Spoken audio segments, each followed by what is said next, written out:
Alors la France ne rapportera pas, surtout Axel, je vous précise qu'on écrit quand même plutôt comme ça, la coupe à la maison cette année. Ramène la coupe à la maison, enfin. Et oui, mais il a fait une faute. Quand même. En tout cas, elle peut peut-être rapporter des médailles d'or si possible. Les Jeux Olympiques de Tokyo débutent le 23 juillet prochain. Pour l'occasion, Axel, vous nous présentez un homme qui a marqué l'histoire des JO.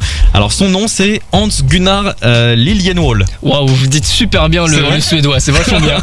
Ce nom, Hans Gunnar Liljenwall, c'est celui d'un athlète professionnel suédois. On est en 1968. Ce jeune Hans Gunnar devient alors le tout premier homme de l'histoire des JO à être condamné pour usage de produits stupéfiants. Ah oui, mince.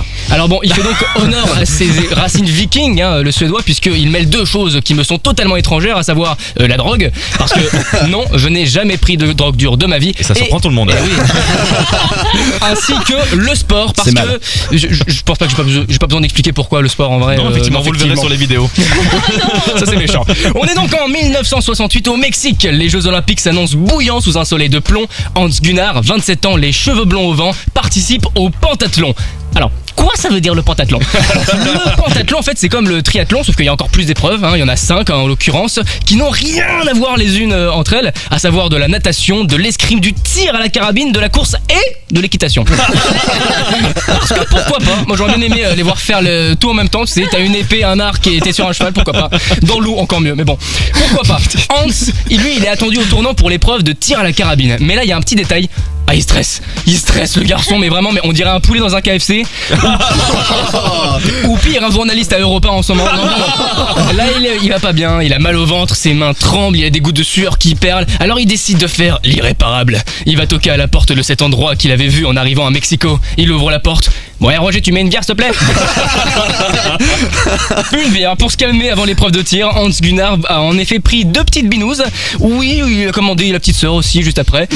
En même temps, bon, il y avait aucune liste de produits qui interdisait certaines consommations avant les épreuves de JO.